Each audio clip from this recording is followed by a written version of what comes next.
working. Now it's working. Now it's working. Welcome, one and all, to another Purl Perspectives.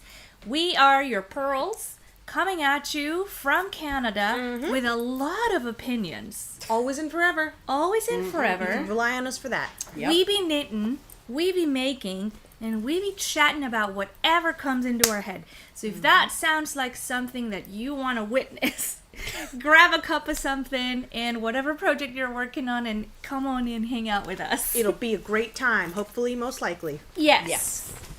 Oh my God. It was a rocky start, let me tell ya. It's been a minute. It's Things been a little went bit of flying. a minute. Yep. We've had a bit of a busy week. Oh my gosh. Um, So biz.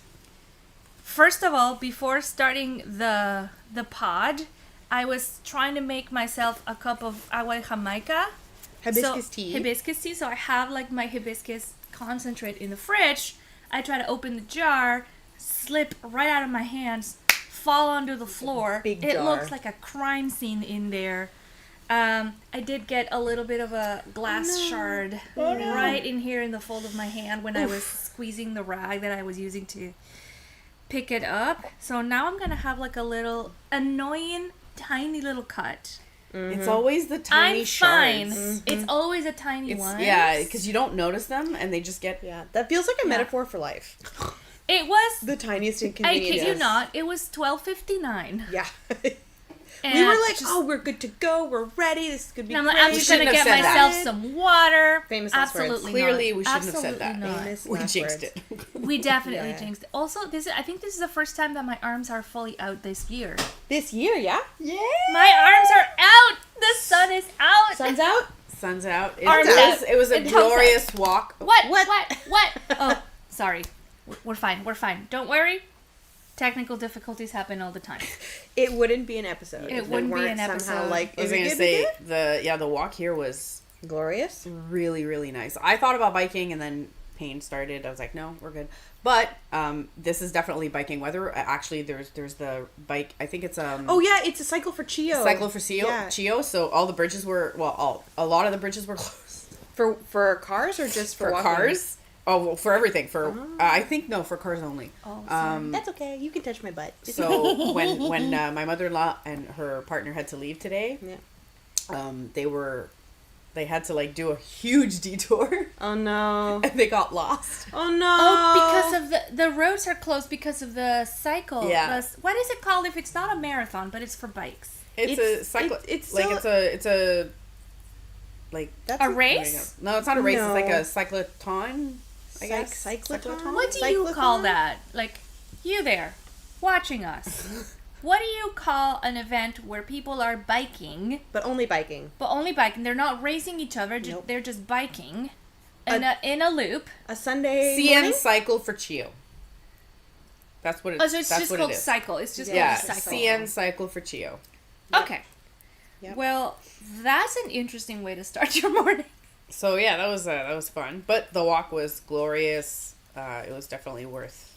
It's worth going outside today. Is what I'm saying. I Might have thought to. about sitting on my patio and like just hanging out, but then I was like, oh, then I have to put actual clothes on and not just be in my pajamas. But then I was like, no, I could be in my pajamas on my balcony. And then I was like, but that involves going outside. So instead I opened the windows. That felt like a good compromise. That is a good compromise. Yeah. I have made Bilbo. some choices when it comes to my sleeping arrangements, in which I have an extremely comfortable bed, Yep. an extremely effective little Google speaker that I ask it to play rain sounds all night, Aw. and I have the curtains that black out. Yeah. Yep. Those are important. So it's good and it's bad because I have excellent sleep, but also I cannot tell when it's daytime. So I opened my eyes at 10:45. Yeah. Oh, nice. So essentially, it's hibernation. Yeah, you go into the hibernation Yeah. mode almost. And I don't know why this happened, but over the years, our dog Bilbo has decided that the person who's going to feed him in the morning is not me, it's my partner. So at 6 a.m., he carefully leaves my side, walks to the other side of the bed, and, wakes Gerbo up. and he has to feed him, which is hilarious, because nobody taught him that. Yeah. I think he's just the one that, caved the most often and actually got out of bed. Apparently, I'm a very heavy sleeper, so probably Bilbo just maybe didn't He gave up succeed on you. He in gave up waking on me you, up. just like the cats gave up on Matt. You know what? It's funny. We've got, instead of Pavlov's dog, we've got Pavlov's gerbil right now. That's right. And because of that, I am blessed to be able to sleep until 10:45. It's crazy. Nice. I wish. Get yourself a life in which you're able to sleep until as long as you want to. Ugh. I am really good at... So I wake up every morning at about 6-ish so that I can go to work, which means that my bodily functions are now attuned to that timeline, which means that on the weekend at about 7 a.m., it's like I have to get up, but I've gotten really good at getting back into bed and falling asleep again. Oh, excellent. Yeah, that's the trick. key That's here. the trick. Even if your body's like, what do you mean you can sleep in today? Yeah. You can kind of trick it. So it's really nice. It's actually so nice to do that. I used to only have one cat waking me up in the morning, now I have two. Because the other one started to, she's feeling much better, so of course she's starting to yell for her, and she yells like the more hungry she is, the louder she yells. Just yowls. So it's sometimes it's like just a little like coy like noise. It's like she's shy, and then all of a sudden it's like, feed me now or I will call the authorities. So, for those who may not have known, one of my cats, like the female, was having issues, and we weren't sure why she wasn't eating. Anyway, we did a lot of tests, and long story short, the vet now thinks that she has IBD. Which is? Irritable bowel disease.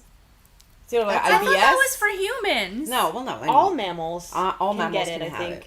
So essentially, they did an ultrasound. So her tummy hurts all the time? Exactly. So they did an ultrasound, and they're like, yeah, like down there, there's a lot of inflammation, so it does sound like that's what's happening. And I'm sitting there, and I'm like, are you telling me that this entire time she's and it makes sense because she's been a picky eater. She's not been a picky eater. She's been literally. Thought she was. We thought she was a picky eater. It turns out it's because she would have flare-ups, right? So there'd be a few weeks where she would eat normally, and all of a sudden, she wants nothing to do with that food. Chances are she was having a flare-up. And the reason she wouldn't want to eat the food again was because she associates that food with getting sick. It hurts now. Aw, buddy. Right? So now we have her on a hydrolyzed Oh, yeah. Bilbo was on that for a while. And she is loving life. I can't stress enough how much Honestly, I really relate because when I had gallbladder stones, and I didn't know I had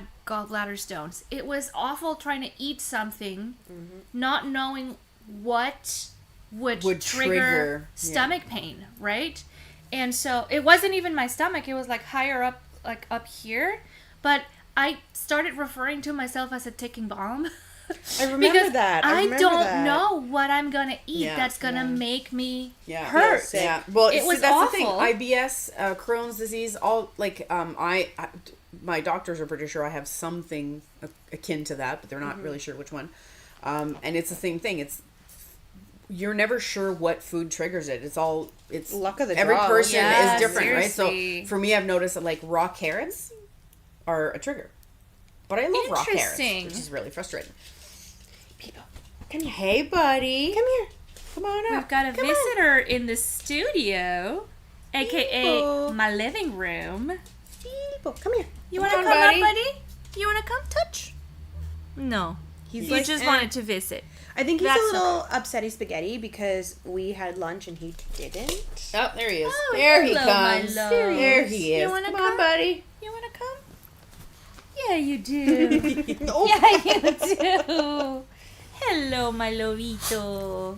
This is Bilbo, our official mascot. Over here. And it is the beginning of the spring, which means he is shedding hair Oh, yeah. a lot more than usual. There's a reason why I put on a black dress today. I believe it's called molting. Yeah. I don't know if you can tell, but like his fur is kind of patchy right now. It's like it's like grayer I'm pulling it away in my hand. and like you get blacker tumbleweeds in some of flying through. all of the gray is molten hair, molten fur. Mm-hmm. He sheds like a horse. Yeah. Do you It's have the incredible? Oh god, what is it called? The look at that face. Look at you there's like a brush. that, huh? It's so efficient, isn't it? I do. It was actually made for horses. It Yeah, was, and we use it for yeah, Bilbo, but yeah. he hates it. So, oh really? Yeah. Aww. It's called a curry comb. Oh, Is that is what it's it? called? Well, the one that they use on horses are called curry It's combs. like the one that's like a band, and you just like. Yeah. Oh, no, that's not called a curry comb. But it's the same function. Yeah. Yeah.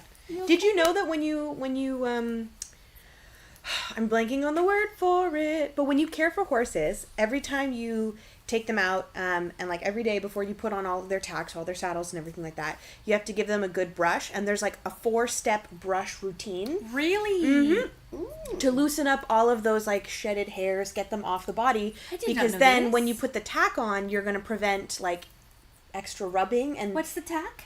so the tack is like the saddles, the all of the equipment. I'm blanking on the names of everything, like the bridle, the reins, all of that stuff. So anything that is put on a horse so that a human can ride it would be part of the tack, right? You And used so- to volunteer at I a horse sanctuary, did, right? yeah. So when I was in high school, I lived out in Manotick, which is like just south of Ottawa, and there is a volunteer-run program called Trot, Therapeutic Riding Ontario. And so when I was in high school, I volunteered out there, and what I did as a volunteer was I got the horses ready before each session, and then the organization worked with kids with physical disabilities so that they could have like exercise essentially while riding these horses. And it was just this really beautiful thing that this incredible group of people are doing. That's so nice. And it was so much fun to not only work with the horses, but to get to know these families that were using Trot to and just anyway, it was great. And it was really fun. Like as a 16-year-old, I'd get dropped off there for like 4 hours on a Saturday afternoon. And you get to hang out with horses. I get to hang out with horses. I'd get them all like, cleaned up, ready to go. I'd put all their tack on. And then part of that was that I would be the person like holding the bridle of the horse and like leading them around the That makes sense. You don't want to arena, leave yeah. like yeah, so you that can't to just the put user. a child on a horse who may not necessarily be physically like stable enough muscularly in order to stay on the horse, and then you don't also want the horse to be given free head to just like roam around when they actually have to go through a set of like exercises. So I would just be the one leading the horse. There would be somebody there who would be leading the exercises. The parents would be there. The kids would have a great time. And then at the end of the session, I would be one of the people who just like help take the saddles off and like clean up the horses and get them back into their stables. And it was just really fun. That's so nice. If you've got anything like that in your neighborhood or in your community, like just support it. You know? Yeah. And there's something so I don't have a lot of experiences with horses, to be honest, but I find there's something so calming about a horse, like being next to a horse. Like it's just like I can understand how they would be used for therapy. What happened? He licked me and there was just a whole bunch of saliva. Oh yeah, he's It's a very moist boy. It's fine. I love him. He's Little fine. moist boy. I'll keep him. He's so cute. We'll keep him because he's cute Yeah. and sheds like a horse. Yeah. Yes, he does. Yeah. And I would argue he also keeps me exercised because I have to walk him for 30 minutes every day. Yeah, So I have to go for a walk every day. There you go. It's been funny sometimes. I'll come home and I'll get off the train and I'm like walking back to my place and I just see Annie and Bilbo just about to start their walk in the afternoon. I'm like, hey guys, how's it going? Hello? Hello. Look at you. Oh, he's giving you the eyes. I wish you guys could see The this. puppy eyes. The puppy eye. I would do anything for you, sir, just so you know. Just Except so you feed know. you, but like I would do anything for you. Literally everything. He's so sweet. He looks like a void right now, but he is here. He is here. It also kind of doesn't help that we're both wearing black Yeah. bottoms. Yeah, we were prepared If you were sitting on Carine, we'd see. we'd see him. Yeah. Ay, ay, ay. Well, It's been a busy morning and a busy week, but like in a good way, you know, in a good way. Yesterday we celebrated the 3rd Crafters Movie Afternoon here in Ottawa that we organized. Hello. If you made it out and hung out with us, thank you so much.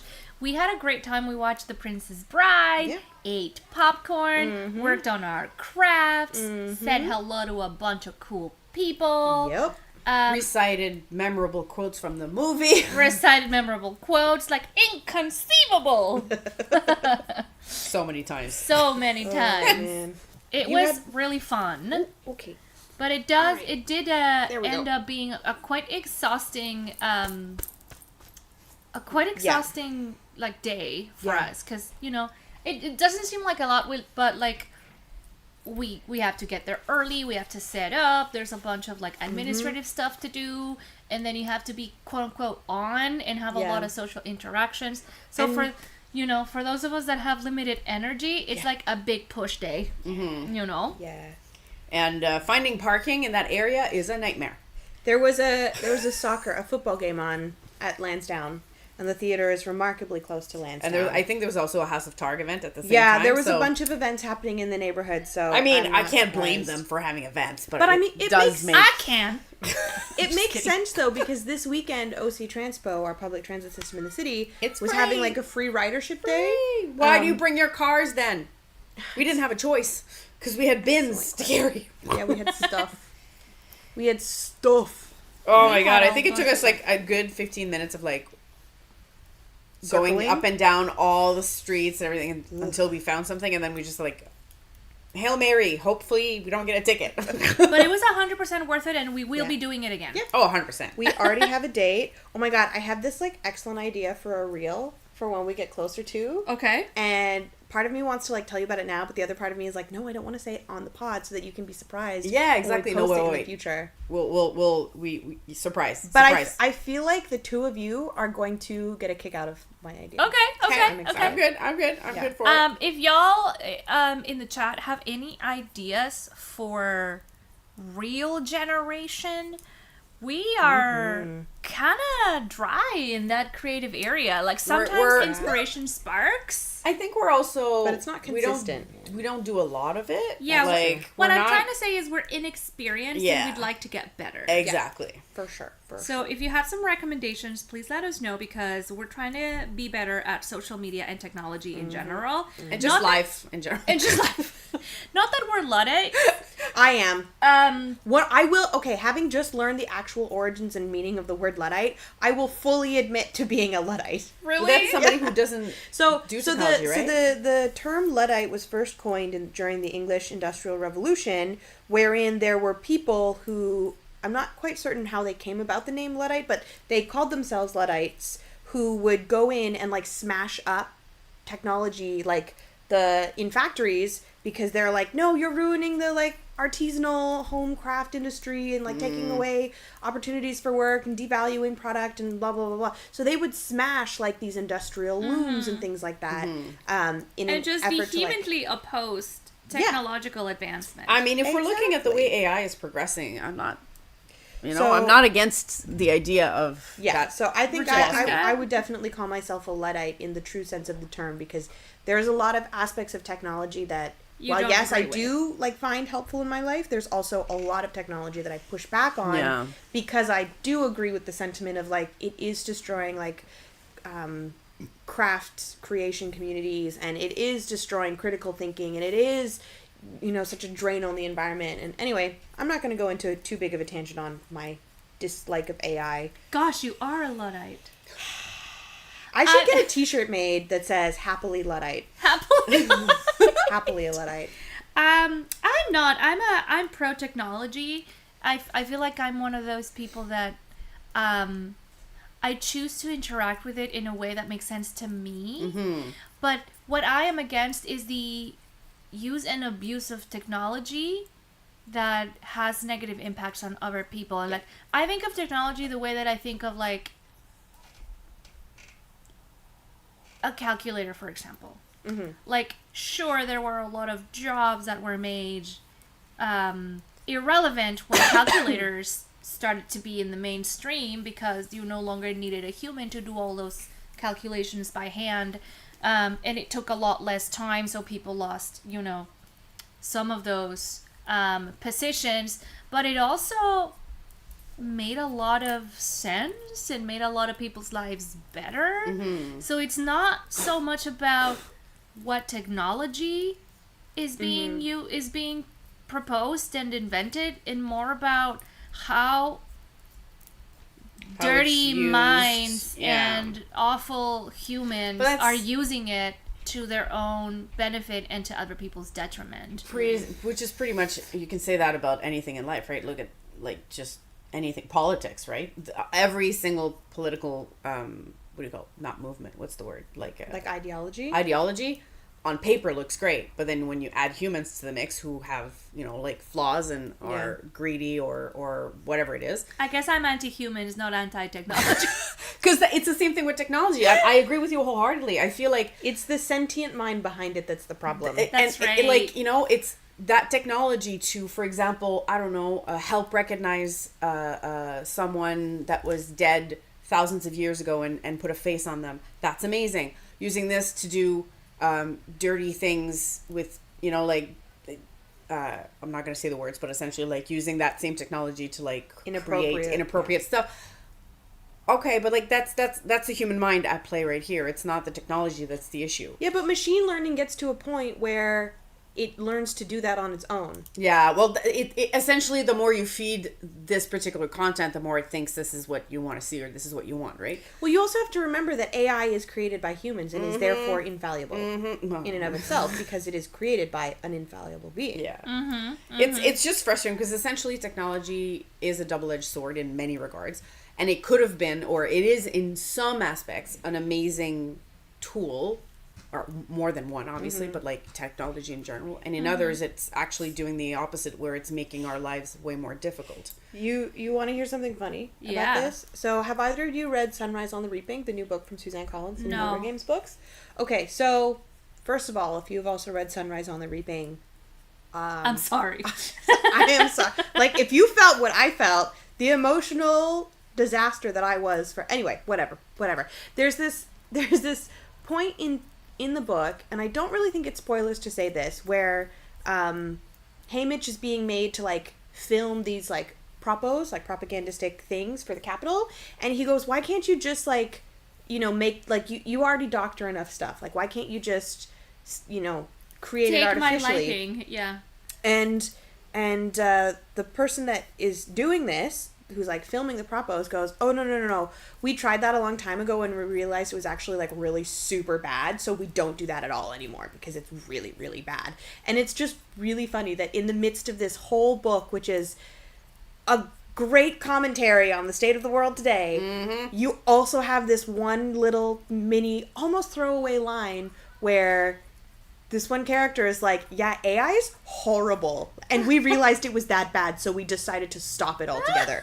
Like, in a world where the Hunger Games exist, they're like, no, we draw the line at AI. Like, just, chef's kiss. That's so funny to me. Chef's kiss. We don't mind people literally fighting for their lives, Children but... killing each other? No problem.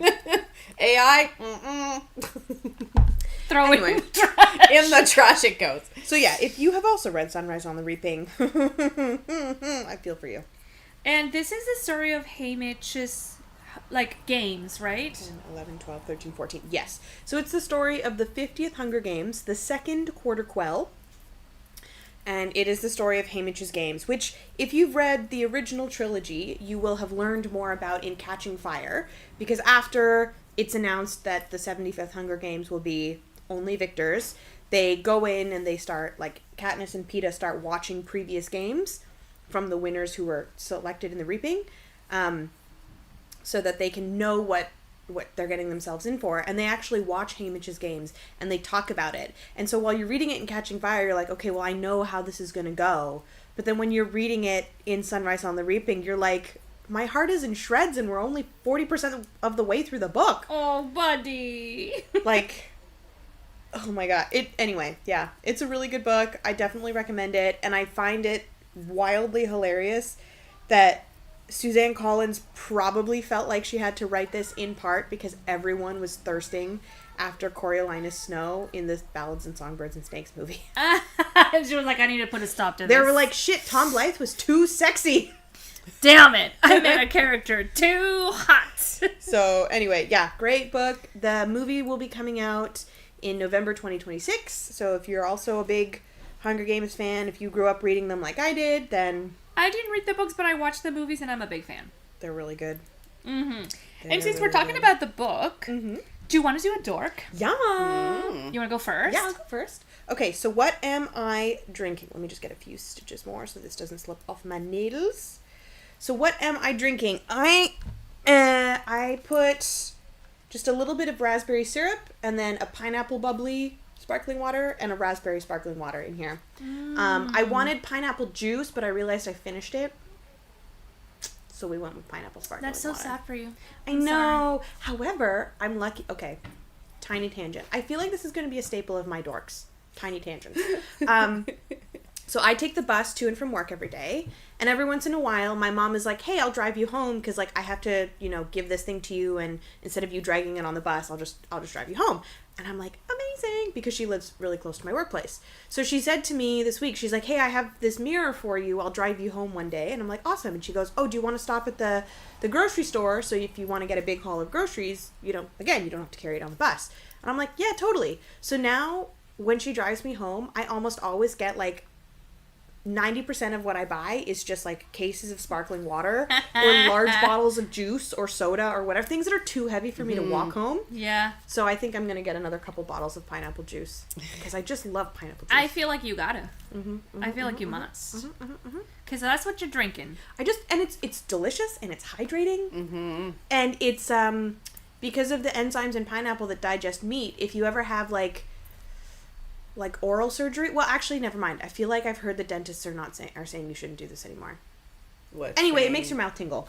Yeah, it does. It makes your mouth tingle, which I think is really And it fun. helps with digestion. And it's also delicious. It's also delicious. Drink pineapple juice. So that's what I'm drinking. My outfit today is a black dress because we're in Bilbo shedding season. That's right. However, I am wearing some new More socks. machine than man.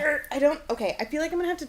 You know what? I could clearly see it on the screen. Okay, cool, great. So I am wearing these new socks that I just finished knitting earlier this week. It was a test knit for friend of the pod, Marie-Elise Dugal. They're the More Machine Than Man socks. They're based off of the breastplate of Darth Vader because she releases a pair of socks every year on May the 4th day, which is today. May the 4th be with you. And with you. And also with you. And also with you. Can you tell we're all lapsed Catholics? Anyway, so I test knit those socks, so that's what I'm wearing today, because even though it's glorious outside, my tootsies are still a little cold. Yeah. Still a little chilly. It's never a bad day for cozy socks. And if you don't want to squint at the foot I just flashed at you a minute ago, I would definitely recommend going to check out either the photos that I've posted on Instagram or the new vlog that I just released on the channel. Pew, pew, pew, pew, pew. About test knitting. Yeah, vlog. You did a great job at that, buddy. Thank you. Yeah. It was a lot of fun. She's a natural. Yeah. It was a lot of fun. So if you've ever wondered what it is like to participate in a test knit, I just posted a short 20-minute vlog about the process of test knitting these socks, what the things are that you need to take into consideration while you're doing it, what the timeline looks like, what the expectations of you At least for this one test. At least for this one test, but I think it's a good okay, these are the things I need to think about. If you're interested in testing for designers. And I also I show the front of the sock many times because I'm just so enamored by it. So if you want to go look at them closely, that's a good place to look. It's just such a good design, and it looks exactly like Darth Vader's It breastplate. does. I quite like them. And I also I find that this kind of because it's just knits and interpretation of fandom art is my favorite kind because it's kind of concealed nerdiness. Yes. like you can't tell right off the bat that this is Star Wars inspired. But then if you look closely and you hear the name, and you're like, oh my god, that is Darth Vader. You have a sneaky little secret that no one else does. Yeah. Exactly. And like, unless I tell you, you won't know. Or if you encounter another nerd that also likes Star Wars out there, and they're like, wait a second. Do your socks have Darth Vader's breastplate on them? It's like, maybe. Yes. And then instant friends. Yeah. So I'm really excited about those. Ironically enough, right before coming over here, my sister messaged me with just the eyeball emoji with the photo of these socks. And she goes, I didn't know you knit with dark gray. And I was like, oh. We know what that means. I'm like, they're not gray, Meg. They're like this moody, variegated charcoal blue combo. The photos are just blowing them out. And she goes, but you knit with dark gray. Do you knit with black? And I was like, no. But I think what she wants is me to just make her some dark and moody socks. She's like, the colored ones are really nice, but like, eyeball emoji? She wants the... Joke's on her. This was like the only skein of dark gray in my stash. Just for that, I'm going... She's not watching this podcast. I'm going to knit her like neon socks for Christmas, I think. Just as a response to this. But, And don't ever ask me again. The irony is that I love how instead of like not knitting, it's like, no, I'm gonna knit with like super like colors she really doesn't want. But the irony is that I'm currently knitting her a sweater that she did not ask for. That's like super light colored and I think bright. And she's gonna lose her shit when she sees it, if you pardon my French, because I know she's gonna love it. But it's just really funny to me that it's like, I know she's gonna love this light colored thing when what she's asking for is something dark and gray. She's one of those people that's like sad beige clothing. For like that's her aesthetic. She looks great. You know what? Her closet slaps, but it's very much like neutrals and monochrome and What a good little millennial she is. But it's just so boring. Sorry, Meg, but it is so boring. I mean, I find that the concept of dopamine dressing, it's currently been on my internet feed a lot. I'm more and more trying to embrace it because I too have been, conforming to a neutral black and white, gray, brown, closet. And I want to get more adventurous and I love color. Color's I want the color in best. my life. I look great in color. You do. But I don't make an effort to procure colorful clothes, but then I look at what I'm usually knitting and it's like freaking amethyst I don't know, man. purple. Like when we were on vacation, you were wearing some brights. I made those. Okay. That's fair. So you know what? If you need some color in your life, make some clothes. It's a good plan, actually. Or accessories, or start with socks. Yeah, no, actually, it's a good idea for accessories. If you're the kind of person that like prefers tonals or like basic colors, you just add like, I don't know, a bracelet or a scarf, or a hat or something that is a brighter color, and it's this nice little like. That's a really good idea because then your base can stay the same, but you still have some color. Because I feel I add an extra thing in here? What if you knit yourself like a cardigan or a sweater, and the body was like gray, cream, whatever, but your cuffs, your collar, that was like a color. Yeah. A color. Yeah. Or colors. Or colors. More than or one. Colors. But like, yeah, no, exactly. It's that. Because I do feel like, I mean, I say this, but my idea of a closet is, I'm not great at fashion. But I do think that like basic colors have a place in time. Oh, yeah. Yep. Especially for me, if it's like a good quality garment, right? 100%. So like something that won't last me 3 months, but like 5 years or 10 years, 15 years. Because then that pair of pants or that pair of jeans or that top, I would rather it's more of a like basic color-ish. Yeah, quality piece. So that it's going to last me a long time and I can accessorize with like 50,000 things. Yeah. And the thing about neutrals is that you still do need some. Yes. You still do need some neutrals, but only because they make your colorful and statement pieces pop even more. And they make your closet more versatile. They do. You can mix and match. But what is it called? Hear like that capsule collection thingy? or capsule wardrobe. Yeah. But I hear that, and I raise you the concept that like, so I have worn this like burgundy-ish dress on the pod before. Love that dress. Yeah. Okay, I would argue that is a neutral.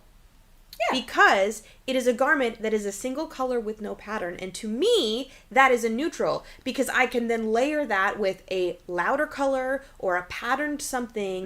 And then, or like a sparkly tight. Yeah. And then that other piece becomes the pop. And this burgundy dress is the neutral that's with it. So maybe neutrals are not the colors. Neutrals are the simple, understated pieces that you like. Yeah. So if that's like for Meg, it's like black and brown. Yep. Great.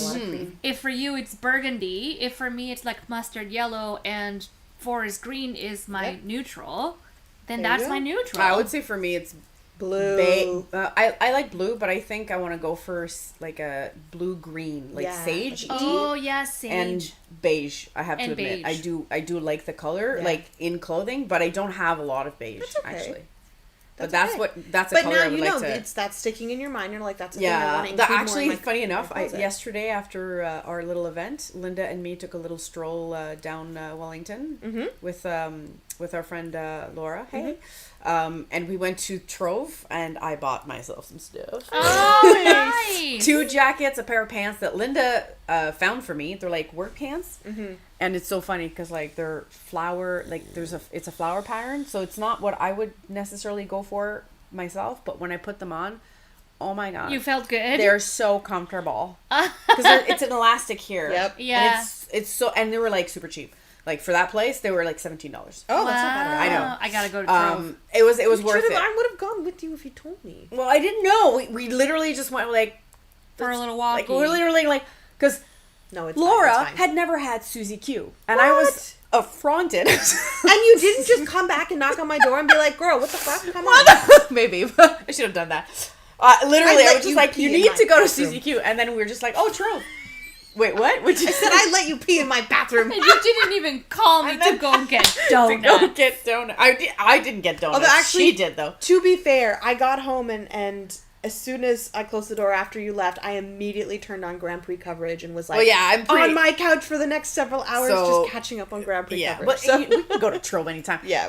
So I bought myself 2 jackets. One of them is actually right here in the back there. And I bought that pair of pants and a way too expensive but super freaking gorgeous maxi skirt. I love a maxi skirt. Oh, way to the floor. You woke up Bilbo. He got so excited. It's like blue and like a bit of a. I want to say like blue, a bit like this. Oh yeah. With actually these 2 colors, so blue and a little bit of white-ish, a little bit more white. Ooh, but it's in like. I know, me too. Oh, I can't wait to wear it. It's like a chevron, like a pattern. Yeah. It's you look great in so blue. excited. Blue is your color for sure. I was like very excited when I found it. So and then so now I just have to find like that's my biggest problem. Yeah. Bottoms, easy. Yep. Tops. It's so hard for me to match the bottoms with the tops. I don't know why. So that's my that's gonna be my struggle. That's gonna be my struggle when I get home. Just pick a color that's present in your bottoms and do a top that has a lot of that. Or wear something that is completely opposite, but is one color. Yeah. So like if I was looking at a blue and cream striped skirt and I was looking at my closet, I'd be like Exactly. I have this one. I don't know if blue and orange are opposites. I don't know if you remember it, but I have this one shirt. It's like you called it red the other day at midnight, and I was or I called it red. You called it orange. But I have like 3 shirts that are in that same color scheme. Yeah. I remember and that. I would put on. I have one that's got like it's like a cropped waist and like it cinches in and kind of peplums. Yeah. I would wear that with a blue and white striped cream. Well. Yeah. I can report that Laura had Susie Q, and she sent me a text later on saying these are the best donuts I've ever had in my life. So we're not surprised. We're not surprised. I was like, you need 6 at least. Correcto. So I'm pretty sure that's what they ate. Maybe that's what I'll do after dinner. this. I'll go for a little walkie and get myself. I mean, why not? And Linda also had half a donut with me, and we went for the raspberry cassis, and that was so good. I love the raspberry cassis donut. I let her choose, although she was like, "You choose." And I'm like. She was eyeing the raspberry cassis, so that's What's the best donut shop where you live. And from that place, tell us where it is in the address and which one should we get. And if you're also in Ottawa and you're going to say Mavericks, get out of the chat. No, I'm just kidding. No, I feel like there is. Look, I personally don't like Mavericks, not the company. My problem is it's cake batter. I love their donuts, but I don't like the company. Oh, really? They support the convoy. Really? Yeah. Okay, then I'm not interested in them. The point is, I don't like the cake batter. Yeah. I did not know that. Oh. Man, the way I'm disappointed to find these things like years after. But you know what though? It's been really helpful in saving money because when I look around at companies' ethics and I'm like, but how do you find that out? Like, I didn't know any of this. You gotta be on the Instagrams. But I am. And the Reddits. The Ottawa gotta be on subreddit. Oh, see, I don't have Reddits. I don't know what... You don't need to have an account to troll. I really troll all the time. I AKA just read all I don't even know how to do that. How do you troll on Reddit without having... You just read. You just read what people are saying. You just don't Because answer. you can read the content without having an account. Yeah. But having an account allows you to comment. To write or comment. Yeah. Okay. So, Okay. Anyway, yeah, I freaking love a good cake donut. I just can't do it. But as I was saying, finding out companies' ethics has been really good at helping me save money because every once in a while I'm like, ooh, cool, I really want to buy this thing and it's going to be really expensive. And then I'm like, let me just check out this company's ethics first. And I do a bit of a deep dive and then I'm like, oh, they're run by Nazis. Never mind, I'm not going to buy this like $70 pair of trousers that I was really interested in. And it saves me money. Damn. Speaking of which, there's also a company that I did a lot of shopping this weekend, I realized. That's okay. You know, when Linda is here, it's like, let's go. There's one that I'm getting it, so it's going to be shipped to me. It's a Quebec designer or company called Mimosa. Oh, I've seen their ads. Very interested, and I got a really cute little summer dress, and I'm like super excited. I don't know, like I only went for one article because I wanted like 50 things. Yeah, you want to. But I just want to try it to make sure the sizing is Mimosa. Okay. Yeah, it's Mimosa with Mimosa. Okay, like Mimosa. Yeah. Okay. So and like I said, I wanted a lot of stuff because I kind of want to start doing that where I kind of like go for more like local stuff. Yeah, it's more expensive, but it's made more tailor-made for you, and like I know where if you've never had an item of clothing made to your measurements, it's amazing. Please make the investment. It is amazing. Changes your life. And if you do have stuff that you've bought or that you've had for a while that are too big or too small for you now, there is nothing wrong with going to a seamstress or like a tailor, someone who can alter your clothes, because I guarantee even if it's too small for you, they can find some way to like make it work, and it will not be as expensive as you think it is. There's a dry cleaners in our neighborhood that I'm pretty sure does like small alterations. Yeah, we as well. do the same thing. Hemming and taking things in and that kind of stuff. And it's I don't believe it's that expensive. I haven't taken anything over it's there been I've always few tried years. to like chop saw it myself. The last time seriously, the last time I modified a dress was $7. Yeah. What? That's really not that bad. Yeah. So if it's gonna like maintain the longevity of stuff in your closet, especially if it's something that you like and you like, because I have a few. I have this, I'm going to call it a tunic. It was originally a dress. I bought it when I was in high school. I graduated from high school in 2010. So I bought this dress. It's been a minute. I bought this dress over 16, 17 years ago, because I think it was when I was in like grade 11 that I got it. And after a while, when it was starting to become like just a little too short, like it just wasn't fitting me, like as my body was changing, I had it cut down from being a full-length dress with long sleeves to being a tunic length with like 3/4 sleeves. And now I wear this thing all the time, and every time I wear it to work, my coworkers are like, I just love that shirt so much. And it's like a super simple shirt that is like light blue, and it has these little brown giraffes printed all over it, and it's super cute. And every time I'm like, thanks, I got it in high school, everyone's like, no, you're lying. I'm like, no, I did. I just had it altered about 10 years ago. There are some things that are just, you can't really get rid of them. They fit you well. They're good quality. It could be a great find. It could be a sentimental piece. Exactly. It's great. Caring for your stuff is an act of love. It really is, and it just creates less waste in general, right? Yeah, it does. Yesterday, I was looking on Instagram, and there are some girls, I think, in the States that started organizing mending days. Yeah. So they just went to the park, sat down, everybody brought their supplies, and together they were like mixing and matching techniques and supplies to mend their clothing as That's an act awesome. of resistance. I think we should do that because I do have some stuff that I want to fix. And I also want us to close the window because Bilbo is going to get upsetty like a spaghetti. Here, You're going to get upsetty like a bowl of spaghetti? Let me go close it. It's okay. The dog Thank seems to you. have passed. Are you sure? We're good? Let's close it. Let's close it. Okay. Okay, well, I'm going to take this opportunity to go back to my dork. Oh my god, yes, we already did the dough. I just love how we get in these tangents that are like 20 minutes long. Yeah, big yawn, bud. Big yawn. So what am I reading right now? I'm only reading one book at the moment. I mentioned last time we were live that I had a whole bunch of library books come in. I finished one pretty quickly. I got through the second book. It was divided into 2 parts, and I got to the end of the first part and I realized that I just wasn't going to be able to finish it in the remaining time on the loan. So I made the decision to return that one early, put it back on hold, and I'll read the second part of it when I get it. And I've now just started the third library book, which I have no doubt that I'll finish before the loan comes in. And it's called The Tale of the Heart Queen. The Tale of the Heart Queen. It's the 4th and final book in the Artifacts of Uranus series by Nisha J. Tooley. How you liking it? Tooley? So I will say this. The books are, I believe they're categorized as new adult. And it's, very... How is that different from young adult? So young adult is like teenagers. New adult is like 20, 21, 22. So like the level of maturity required of the characters and of the readers is just a little bit higher. Got it. But it's not quite to like full scale adult level. Mm-hmm. Got it. Right? So I will say it is written as a new adult book, which I am personally... Okay, how do I say this in a way that doesn't sound terrible? Bye, Jordy. Wow. Bye, Jordy. Just say it. So I personally don't particularly find joy in the way that new adult and young adult books are written anymore.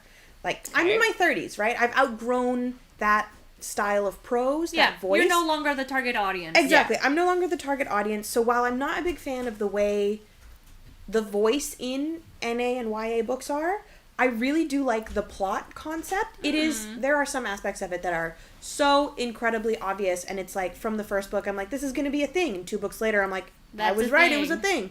But, oh, bye, Bilbo. Oh, bye, Bilbo. Oh, wow, I'm covered. Jeez. Yeah. Anyway, so I love the concept of the books. I think it's, like, as a concept, not something that I've seen before. Okay. Which I'm really excited about. It is still a fae book, so, like, obviously, that is... Kind of the basic. Yeah. We're all well-versed in that.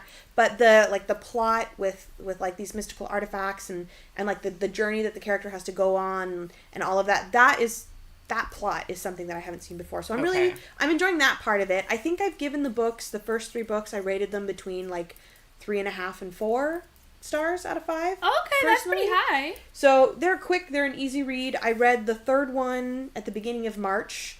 So now that I've gotten the 4th one, I'm like, I mostly remember what happened. Mostly. Mm-hmm. So some details are eluding me, but that's fine. I'm not too concerned. I'll finish it because I want to wrap up the series, and then I'll move on to something else. So that's what I'm reading. What I'm knitting, I brought 2 things to show. So this is my main project right now. I was working on it last time. I've actually made quite a bit of progress. So last time I was up here and I was working on the front panel. I hadn't even started the back panel. And now so pretty. I've got all the lace on the back panel and like more than half of the stockinette before I go to join in the round. So my goal is to have this finished in, what's today, the 4th? The 4th. My goal is to have this finished in 12 days so that I can wear it on May 17th to Knit City. But we'll see if that happens because I keep getting sidetracked by something else. Uh-oh. I keep getting sidetracked. Also, this is a really cutie little bag. Yeah. I got that at Knit City, Montreal 2 years ago, actually. I love it. It's a mini tote. Yeah. So I keep getting sidetracked by a sweater that I'm making for my sister. Hi, Meg. So last time we were here, at the very end of the episode, I started swatching if you may recall. I do remember. Yes. And I ultimately decided I didn't like the combination that I had originally planned, because I didn't like the high contrast marl. I've posted about that on Instagram too. And I totally agree with you. It was a bit stark. It just wasn't what I was looking for in the pattern. So ultimately, I made the decision to split up the yarn that I had already bought. So the mohair and the lighter color yarn I kept together, and I found a third yarn to match with it. And I've taken the dark and moody green that I had, and I've put that to the side, and finding the mohair and the second fingering weight to go with it will be one of my Knit City goals, right? And so I'm making a light sweater and a dark sweater. One dark and moody, one light and bright. And they'll be kind of like, just like you and Meg's sisters. Yeah, exactly. Ironically enough, I'm definitely the more like bright colored one, because all my closet's like a rainbow threw up. Whereas Meg is the dark and moody one, because half of her closet is black clothing. But I will dark gray. But I will say it kind of does fit that the more muted green will go to Meg. Yeah, that's true. And the more saturated green will go to you. Yeah, that makes sense to me. That's true. So I'm like literally on the road to separate for sleeves. So actually maybe what I'll do is I'll switch over to this project so that I can get it separated before we sign off for the day. Yeah. But this is what I've got so far. Like, the color is so blown out. Look at that. The color is glorious. so blown out. This is like the most beautiful, like sagey green. Yeah, there's a bit of like hints of yellow so and a little bit of burnt orange. So these were the two colors that I was like originally planning to use, and I swapped out the dark and moody for this sadness yarn that I just got at our local yarn store, and together, like I can't even, like, it's so blown out. It's looking so pale. But but it's like really rich. Yeah. Like it's glowing. Like foresty, mossy green. Yeah. I am obsessed with this. I'm almost... So it's Meg is gonna love it. It's two fingering two weights. Fingering and so what does that mean weight. for... It's like... So it's about a worsted weight worsted, gauge. okay. Yeah. Bulky weight? I think the gauge was 15 stitches and 22 rows per 4 inches. Righto. Okay. Something like that. And I made a color, like my swatch came out to be 16 inches, but I didn't block it because I was freaking lazy. And I was like, screw it, we'll find out if it works or not. My sister likes oversized anyway, so it's fine. I'm kind of sad that I'm knitting this to her size instead of my size, so I can't keep it, but it's probably for the best that I did that. She will actually get it now. So this is the Doppio sweater by Anahí Knits. And this sweater has you cast on, and you start with like the body of it, and at the end you come back and do the collar. I was like, screw it, I'm not about that life. So I just cast on the number of stitches for this size that I would have cast on in the pattern, knit a tube of stockinette, folded it over, picked up the cast on edge and knit them together, and then started into the pattern. Instead of doing a temporary cast on and then picking up? No, she has you do like a long tail cast on, and then when you come back at the end, you do like a crochet pickup, and then you pick up the stitches along the crochet pickup, and it's designed to give you like structure at the neck. Which I appreciate, but ain't nobody got time for that. But yeah, this is so much So better. This, like, while I do have like stretch in this, if it turns out that my sister's like, I don't, like, it's too big or it's too little or whatever, if she finds that it's too tight around her neck, then like I can just block it aggressively. But if she finds it's too big around her neck, I can just put a little bit of like elasticated thread in. And that works beautifully right for fold over necks. Yeah, and that's what this is. This is a fold over neck. And this pattern is so much fun. I will say that you start pretty much directly into like the short row shaping and everything like that. That makes sense if you're starting at the neck. And then you're doing like raglan increases as well, and it can definitely get a little to keep track of. Yeah, be a lot to keep track of. So I'm doing it as part of a knit along. There's one of the dyers of the yarn that I have in here is hosting it, and so in her Discord, that's where we're doing it. And there's a lot of people who are like, man, I got so confused. But then there are a lot of other people who are like, hey, look, I made this little like chart thing to help me stay organized with it. And so I just kind of copied that, and I wrote out each increase in my notebook, and then I was just tracking them row by row, and that made it a lot easier to do. Yeah. But this is a great sweater. I'm going to knit myself one. They're going to be so ridiculously warm. I so soft. am a sucker for a raglan. I love a raglan. I preach a raglan. I taught a raglan class You did? at That's Wabi true. Sabi. Everybody needs a raglan sweater. They just fit so well. Yeah, they do. You can try them off on as you go. You start at the very top or at the bottom if you prefer. Yep. And you can just make adjustments as you go. And I have never met anyone that doesn't look good in a raglan sleeve. Yep. It's a universally flattering look. Because it's more proportional to your body in terms of like where the increases are. Because it goes like this. Yeah. It goes like this. It's great. And a simple, elegant, well-crafted raglan pattern will always have my patronage. And it goes so fast because 3 strands held together at a worsted weight gauge, like flying. That's the thing. It's so you do so much there progress. There are some people in the cowl who have already finished. Jeez. At least 2 people who have already finished. Oh, this is a cowl? Yep. I didn't realize. So Explorer Knits and Fibers is the dyer behind the like yarn I had originally chosen, the lightest color. And she had a pre-order for... she had a couple of pre-orders earlier in the year, and before one of them announced that she was going to be hosting this cowl, and she was like, I'm going to wait until after all of the yarn has been shipped before we start the cowl. So I've been wanting to do this since January. So when the cowl started on April 26th, I was like, I'm there. I'm heckin' there. Like, Vanessa convinced me to buy yarn in January because I wanted to participate in the cowl, and I was like, I don't know. She's like, buy the yarn, and I was like, okay. Get yourself a friend that encourages you to buy the yarn that you like. Yep. We have a lot of media in our vicinity telling us, don't buy that yarn, you have yarn at home. No, we need Vanessa. Vanessa will tell you, treat yourself, baby. You she's deserve the real it. MVP. And she's correct. She is. You are right, we all Vanessa. need friends like that who have no problem telling you do it. Yep. Do it. Well, okay. I recently learned the concept of Phoebe. F-I-B-I. Which stands for fuck it, book it. And I feel like that is a thing. Fuck it, buy it. I feel like that has so many applicable ways to be used in our life because, I mean, the world right now is a capitalist hellscape and the world is on fire. So, like, why not, right? Like, as my dad loves to say, you can't take it with you. He's talking about money. You can't take it with you, so you might as well enjoy it now. And so, yeah, fuck it. Book it. Book it. Mm-hmm.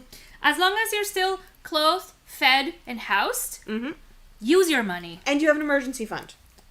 If you can. Yes. If you can. You know, that's always important. Absolutely. But fuck it. Book it. Book it. Book it. Or, in this case, buy it. Buy the yarn. So, yeah. If you like it and you have the means, buy the yarn. Yep. Carine, what is your dork today? My drink is just plain H2O because I forgot my... You forgot your cup. My cup? What did you have in your cup before you... When You're you were making it drinking here? dihydrogen monoxide. That's pretty cool. That is pretty cool. That's What pretty she fucking said. metal. No, I didn't have... I just wanted to Dihydrogen bring monoxide. the cup so I could have, like, tea or something. A fun cup. Yeah. Okay, I see. Hydrate or dihydrate. Very important. We love a hydrated queen. Oh, I just, like, if I could... I'm never like, I drink hydrated water all the time, every day. I've never had water in my life. I said I'm never hydrated enough. That is never a problem. Well, sometimes it can be a problem for me, but most of the time it's not a problem. Oh my god, I had a massage yesterday, and I had a lot, like, my muscles were really tight in my upper arms because of a project that I've been working on at work. And I was like, man, I don't understand. And she's like, are you drinking enough water? And I was like, probably not. And she's like, you should drink more water before you do a thing. And I was like, okay. Oh, Okay, Mom, thanks. I will do that. Thank you. Yeah. You just need to drink more water. It's good for you. it's good for you. Yeah. Yeah. What's your outfit? My outfit right now is the Rocket Tee again. Rocking it. Love it. Rocking it Oh, again. there's a little thingy there. A little pull. Yeah, don't flash the TV. Or do, but let's just Or do. get YouTube membership first. Anyway, I'll do it later. What was I going to say? So this is the same one I had last time on. I think I actually have another outfit in my bag that I was going to, like, change into. Like, it was one of the vests that I made, but I got lazy. So this is what we're with today. That's okay. It's cute, though. What I'm reading... of course, so I had started Iron Widow, which I'm loving so far, but then King of Envy came out, and that was it for me. So King of Envy from King of Envy. I've never heard of that. Anahí, Anahí, so it's her latest from the King of Sins series. Number 5. Oh, because it's all 7 sins, Yeah, right? so, and it's Vuk and Ayanna's story, which I am so excited about because, well... You've been waiting for this one. I've been waiting for this one for a long time, but it's like the, it's so cliche, but I don't care. It's like the strong, silent type, like literally silent, he doesn't talk. And then her, she's a supermodel. I think, from what I understand, she's African-American. I might be wrong. Well, I think what there's Asian heritage as well. So it's she's freaking glorious. She's beautiful, and she enters this quote unquote wedding. It's fake. That's kind of like the premise of the whole thing. Is like she's entering a fake, or she's in a fake engagement with somebody, and that person is not a bad person. He's actually quite nice. But they're doing this as a business arrangement, and no one other than those two know this is a business arrangement. As essentially, Vuk is very much this is his best friend, the guy, but he wants her. Like he's is this a best friends to lovers? No. He's best friends with the guy that she's in engaged a fake marriage with, right? And essentially, he so the King of Envy is because he's envious of him being with her is the whole thing. Oh, the drama. So yeah, no, it's definitely cliche, but you know it's what this still is giving? So much fun. Como agua para chocolate, like water for chocolate. Did you read that? I didn't read it, but I've heard about it. Yeah. Really old book about this. I think. Who's the author? A very prominent Mexican writer, and she was like prolific in making the most dramatic, ridiculously heart-wrenching stories that were based on sort of common life. Yep. Okay. And like Water for Chocolate is a story about this youngest daughter who is not allowed to marry because in that time the youngest child was meant to take care of the parents. Okay. And so she's not allowed to marry, but she falls in love with a man, and that man comes to her house to ask for her hand in marriage, and her mom is like, she won't marry, but I'll give you my other daughter. And he says yes just to stay close to her. And so he ends up marrying her sister, and she has to live there with both of them, and they have a baby, and it's just like this was made into a movie. I feel like recently, I think that's what. That's so much drama. Dramatic. That's so okay. Yeah, no. So I don't know how this one ends. I'm assuming, given the history of the other books, that it's a happy ending. But like, I don't know. I'm assuming there's twists and turns, whatever. But yeah, it's the 5th in the series. I can tell you how it ends.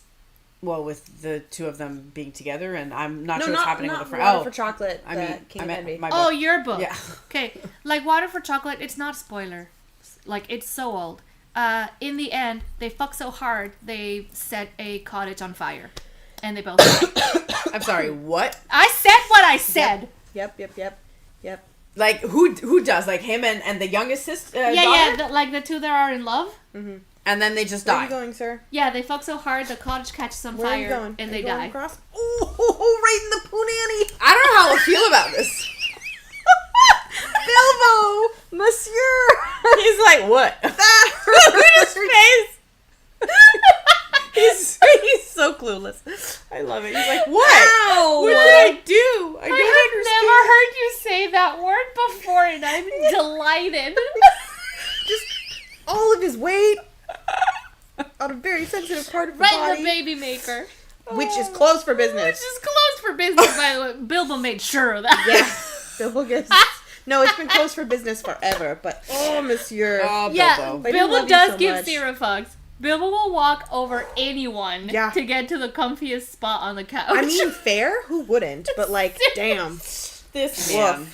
This man. So anyway. And he always looks at me like, what? You were in the way.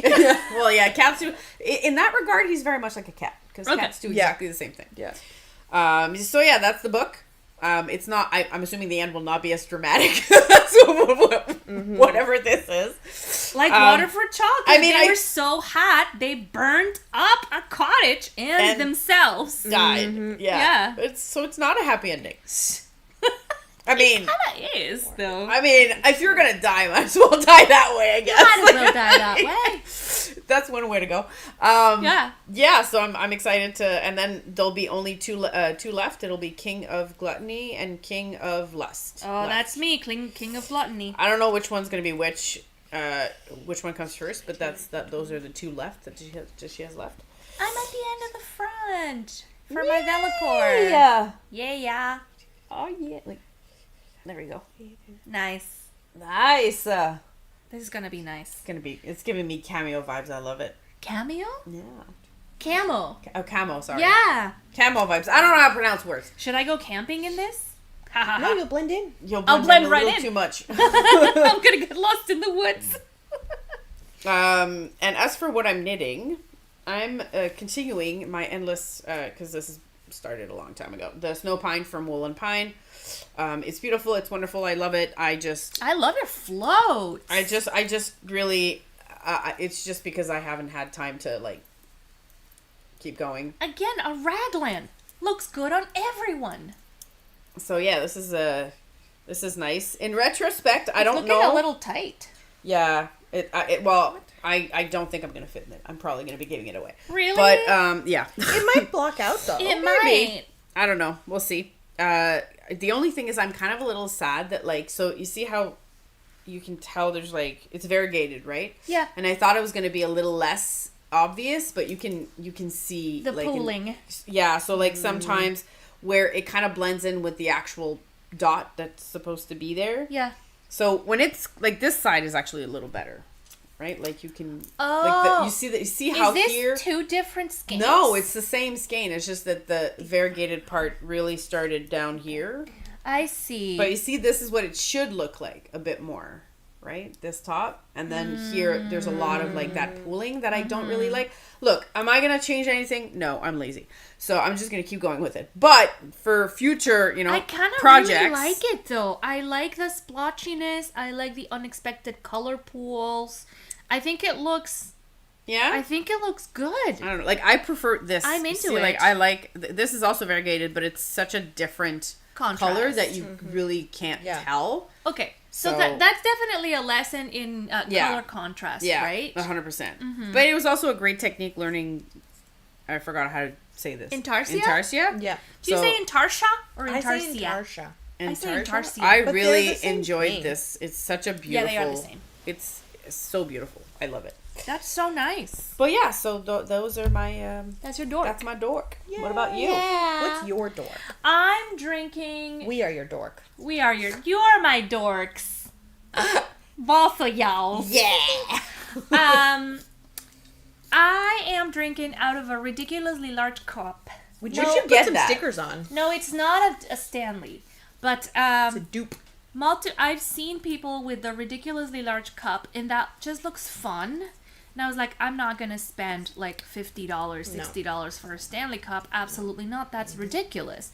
But then in the building where I work, there is a guy at the bottom, because it's a building that has some commercial spaces and then offices on the top. Yep. So I go down to find something to eat, and I walk past this little business of a man that does tailoring.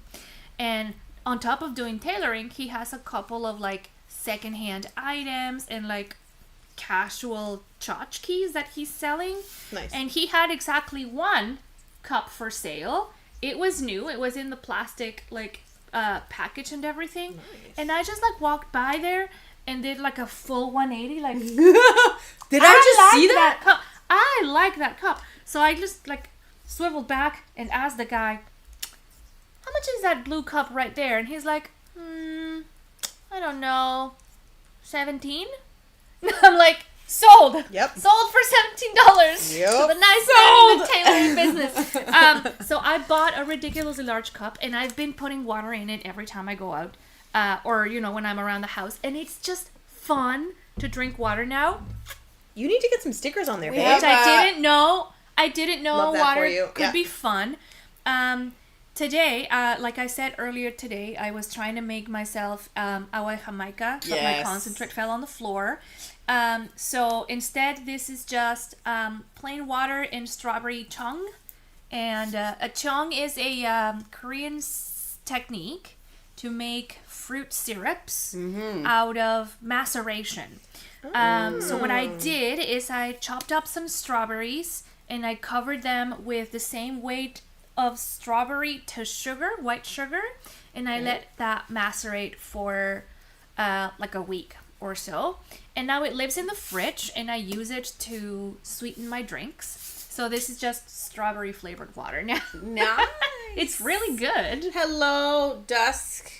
Hey, buddy. And yes, Bilbo does give 0 fucks. I don't know where he went, but he's over here. Oh, he's over there. Remember, he stepped on me? Potato loaf right so there. So that's what I'm drinking. I'm on the big cup train. Yeah. I actually saw a few at, I'm not going to lie, Canadian Tire. I went with, They're like fun. 2 weeks. And I saw like a few different ones, and I was like, I kind of want one. But then I was like, but I already have the one that we got at Starbucks that I really like. Yeah, that one. Right there. So she has, I have the I want to say aqua one. She has the purple. I have the red. I have purple and I have dark blue because I got 2 out of that pack. Oh, there we go. I have the red one. So eventually I might do it, but we'll see. Yeah. Anyway, if you're one of those people that say, I'm not like other girls, I'm special, I'm different. Be like other girls. No, I am definitely like every other girl. I like a big cup. I like the color pink, and I cannot lie. I am like every girl. Oh, no. Girls are correct. It doesn't matter. I just separated for sleeves. It's just a light bulb. You good? Yeah. I have another one right here. Nah, it's good. I don't actually need to keep them. Okay, but do you need to mark it? No. It's probably somewhere in there. Yeah, probably. My outfit is gorgeous. Just thank you. That's what he is. It's what it is. Oh my god. I mean, look at that color. My outfit is the Ripple halter top by Jessie Mae Designs. I freaking love it. I made this a couple years ago, and I wear it every spring, and it's really nice. I like the, what do you call these? Like the shaping? The shaping? Yeah, it's not really shaping. It's just like a design accent. Because it doesn't make the waist any smaller. No, but it's an accent, yeah. It just gives a little extra movement to the ribbing of the shirt, and it looks really nice. And I made this in... You should. It's super comfy. How many skeins did you use? Only one? A fingering weight yarn? I made it with 1 skein of fingering weight. Actually, 1 in a little piece. Okay. Because I had I have so much fingering weight. Almost the rest of an entire other skein because it looks left glorious. Over. Thank you. This is the color Amethyst on the sock base tonals by Riverside Studio Yarn. Yes, good choice. And Riverside, I forget what their name is. Catherine. Okay, but Catherine lives sort of on the... She's up near Wakefield. Yeah, like around the Quebec side. Yeah, so where we are in Ottawa, just across the river, is like Gatineau, which is... hey, Gatineau people, that's where I live. Hi, Gatineau. And the Gatineau River cuts up into Quebec, and there's a bunch of little townships along it, and Wakefield is one of those beautiful townships. Right past Chelsea. Along the Ottawa River. Yep. And that's where Gatineau Catherine River. makes this hand-dyed beautiful yarn. And this is, again, the color Amethyst. I believe she still makes this color. I think so, yeah. Yeah, and it's standing the test of time, really. I've worn this probably 3 years in a row. Yep. And it's still looking pretty fresh. Yes, it does. And I've only reblocked it once. Found it. Oh, there you go. There you go. I'll put it in. Oh, no, I dropped it. So that's my D.O. I found it. It's fine. My R is, it was Independent Bookstore Day. Canadian Independent Bookstore Day last Saturday. Last Saturday. The same day as in local Yarn Shop Day. Yeah. So we were out shopping and patronizing these awesome little businesses, and I found a book that I'd been trying to get for a while, and I just couldn't find it. Like my local library, like bookstore, didn't have it. And it's Patty Lyons' Knitting Bag of Tricks. Yay, Patty Lyons! Oh my god, the way I love Patty Lyons is incredible. She is so sassy, no nonsense, incredibly cool lady that just has so much deeply rooted knitting wisdom. And she put it all in a book, and I'm like just starting to read it, and it's fantastic. And the first thing that really like I connected with is something that she said that I had been kind of like trying to use as an encouragement line for my students when I'm teaching knitting. Like when my students like come in and they're like, oh, like I don't know what this is, I don't know what I did, like can you help me fix it? I always try to look at what they've done, and I tell them like, oh, you taught yourself how to do lace. I wasn't going to teach you that. This is only level 1. That's pretty advanced.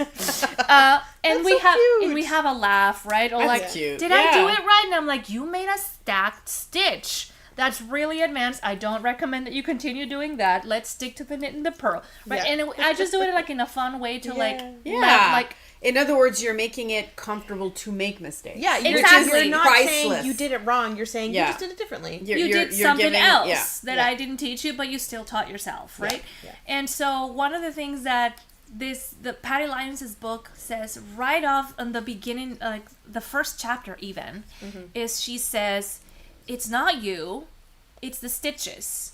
And you didn't make a mistake.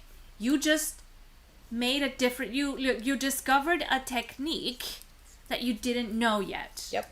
And that is one of the best concepts that I've ever heard, and I really connected with, because it validated the way that I'm teaching over people, as in like, I always knew this inside me. Is not that I'm making mistakes, is that I'm making some advanced technique that I don't know the name of. Exactly. Some of the best learning comes from making mistakes. Exactly. Innovation comes from making mistakes, and discovery comes from making mistakes. And if we didn't make those, then we wouldn't ever like get better at anything. Exactly. So anyway, Patty Lyons' Knitting Bag of Tricks is great. She has a really chill approach to explaining things in a neutral, non-judgmental way. And I'm so far really liking the way that she acknowledges the intersection of cultural heritage within knitting. And she's being really careful so far in the book to not call anything wrong. Just because it looks twisted to you, it doesn't mean it's wrong. It's just the way somebody else is knitting. Because that's the thing. I feel like and this is not necessarily just for knitting, but in most crafting, we do get in our heads a lot, and the second we make mistakes, if we don't have somebody to actually like give us permission to make those mistakes and go like, it's fine, like you can make mistakes, you're not perfect, you're just starting, and we tend to just like give up if we don't have that, right? And it's so easy to just go like, well, I can't do it by myself, or I don't know, I don't have the resources, or I don't have the skills. And it's, you bring yourself down when you do, where in reality, like I said, when you have somebody like you who essentially gives that person the space to make the mistakes. And not even like, sometimes it's not even a mistake, it's just we learn to knit or crochet or to sew or whatever the way that someone else taught us to. Yes. And anything outside of that, we end up considering as a mistake. So, just as, like, one of the things that, like, this chapter of Patty Lyons' book says is just the mere simple concept of which way do you wrap your yarn. Do you wrap it over or do you wrap it under? Because if you wrap it over and then a friend that wraps it under hands you the knitting and is like, hey, can you help me figure out what I did here? And you're like, oh my god, all your stitches are twisted. What the fuck? And your friend's like, what do you mean? I've always done it like this. Right? It's not wrong. It's just a different way to do it. It's just a different way to do it. They look twisted to you because that's not how you wrap your yarn. Exactly. But that doesn't mean that your friend is incorrectly knitting. I mean, it's the same when I teach translation. Like, if you have one text, you can have, like, my coworker came up with this, but I think it was brilliant. You can have 10 people give you, like, you give one text to 10 people. You'll have 11 different versions because somebody will come up with text. 2 at least.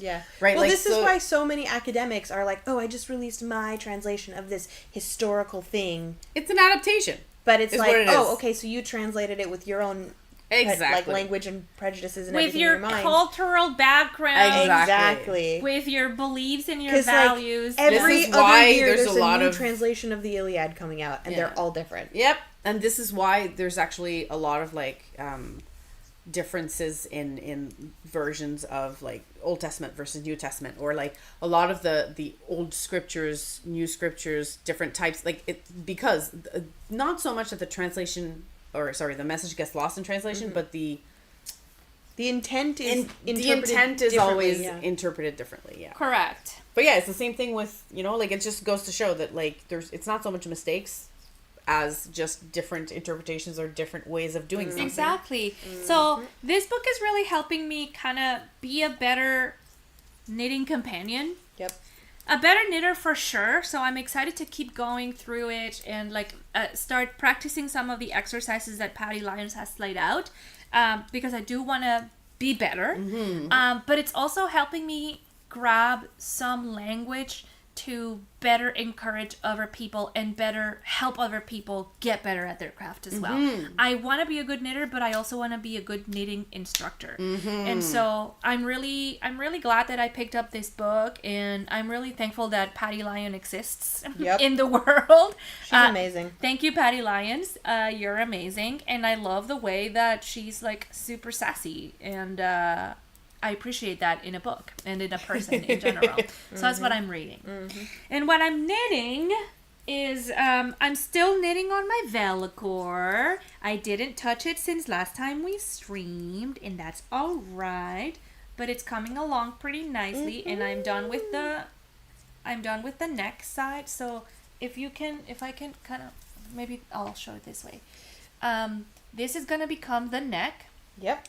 And then these other stitches right here are gonna be like 3 needle binded together with the back, and to they'll make be drop shoulder. And there'll be a drop shoulder boxy shirt.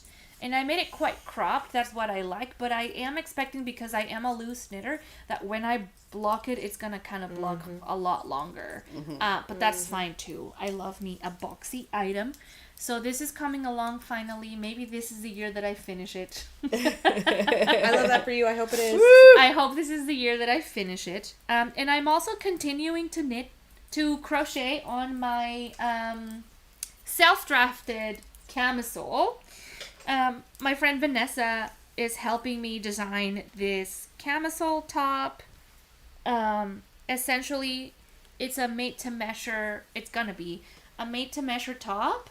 So this is the front. We did some darts at the top and some short rows on the sides to accommodate for the size of our boots. And then on the back, we made a smaller panel that's also kind of trapezoid shaped. And we joined in the back. Sorry, in the round. And now all that's left is for me to go around and around until it is as long as I want it to be. And then we're gonna put a lace panel at the bottom and join the front and the back with straps. It's gonna look so good. It's gonna look really good. I don't know why I chose black. Maybe I just wanted to have a black shirt. Well, that might have also been what you had at hand. It looks great. No, I went out and I bought this. Okay. This is Cascade Lino Cotton. Cot. Okay. And it's exactly 50% linen, 50% cotton. It's so fresh and very sturdy. And it looks really good in crochet. So yeah. Oh, it has a little transparency there that I wasn't expecting. That's lovely. Yeah, it looks really nice. A little sexy. But will the cotton bloom when you block it or no? No, cotton doesn't bloom. Okay. Cotton stretches out the first time you block it, and then it kind of stays. But linen, I don't have a lot of experience with linen, so I don't know how it's going to behave once I do block it. So what I'm thinking is I might go shorter than I want it to be, just to leave some space there. For growth, for growth. I don't know how it'll go measurement-wise, but linen, as it is worn and washed, gets softer and drapier. Interesting. Yeah. That might be great for a crochet top. Anyway, I'm excited for that, and I'm really enjoying this kind of like trial and error thing that Vanessa and I have got going on while we're designing this crop together, this top together. It's been a really interesting creative challenge, and I feel kind of engaged and excited, and I don't know, I want to do a lot more of that. Yeah, that's awesome. You totally should. I feel like I have good ideas. I found some sketches that I did years ago of like things that I wanted to do. And now I have more knowledge to like actually make them happen. So, yay. I'm excited. So you might see a little made-to-measure pattern coming from the Purl Perspectives girls and our overarching cooperative business, which is Café Olen. So if you don't know, the three of us and Vanessa, our friend, we have a friendship project. Yeah. I think we called it Café Olen. And the podcast is part of our efforts for it. And the movie afternoons are also part of that. We're trying to like build a community of makers. To so gather, far so good. Gather, share knowledge, make friends, and just like enjoy each other's company. Already knowing that you have something in common with someone else, which is the joy and the love for crafting and for making.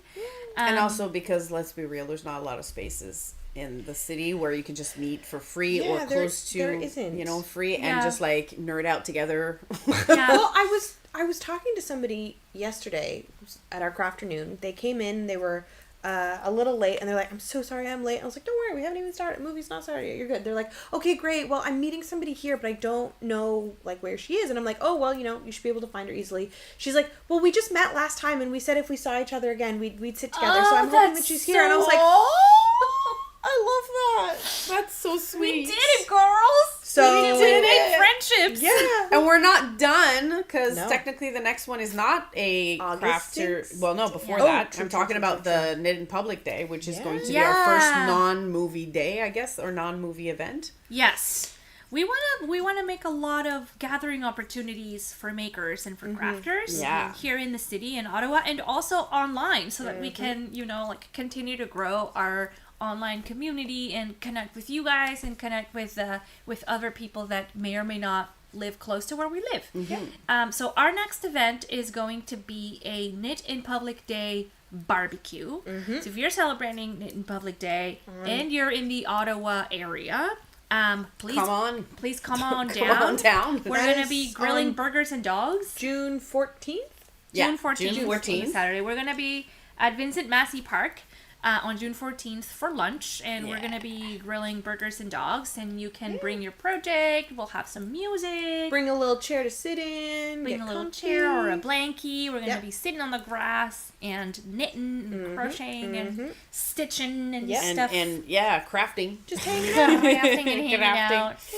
Doing it. And then, our next Crafters Movies Afternoon is August 16th. That's right. We'll be showing Pride and Prejudice, the 2005 Pride and Prejudice. The best version. Arguably the best version. The BAFTA award-winning.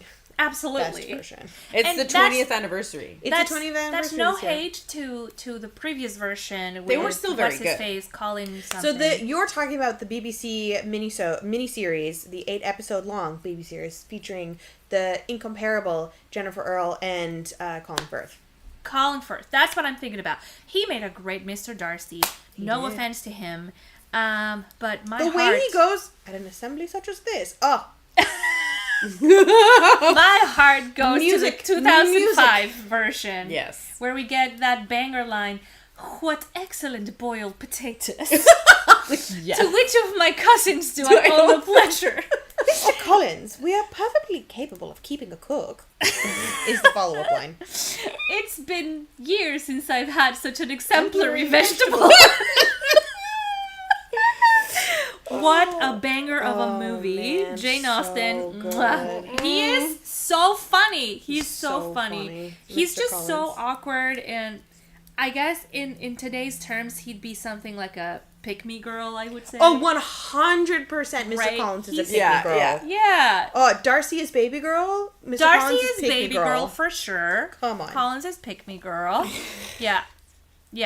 I love it. I love that. So we're such a switch up from his role in the Pirates trilogy. Amen. Oh my God, you're right. He's such like. What did he play in Pirates? He's in like the second one, I think, and he's one of the like vice admirals. Yeah. He's one of the chasing after Jack There's Sparrow. a really famous meme of him going down the stairs and like while everything's blowing up around him. Yeah, I know. I didn't realize that was the same person. He's such a little bitch in that movie. Oh my God. He is though. Commodore something. Yes, he just has one of those faces you just can't help but hate. Kind of want to punch a little. I kind of want to punch him in the nose. But that means he's very good at what he does. He's really excellent actor. You know, like I feel like it's the ones who you love to hate are, in my opinion, some of the best actors, because it takes a lot to get a whole freaking like population of people hate you. Like I'm thinking of like the Jack Gleason from Game of Thrones. Yes, like who played Joffrey, right? Yep. Like it's like he quit acting because of how much vitriol he got over. Like, well, because he played a little bitch. Yeah.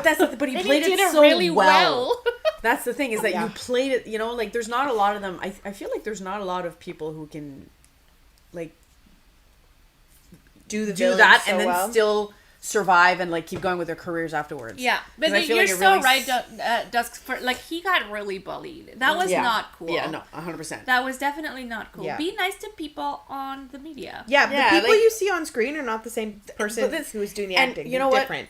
But that's what people have to realize. It's like, it's not because this person acts this way in the movie. They're paid to do it. Like this is not their personality. That's the character. This is not what they feel like. Oh, and you know, this reminded me, like this past couple of weeks, I've been watching my partner play The Last of Us 2, which is a really famous game. Yes. Because the second season of The Last of Us, which is based on the game, the TV show, is currently being released. Yeah. And before watching it, because I love me some Pedro Pascal, before watching that show, I wanted us to finish playing the game, but the game was so heavy when we first started playing it, we just like gave up because the content was... It's a lot. It was so violent and so upsetting. Like, the characters have really crazy character development and the story is super engaging. And it's one of those, like, two anti-heroes who are both wrong and both correct. Yeah.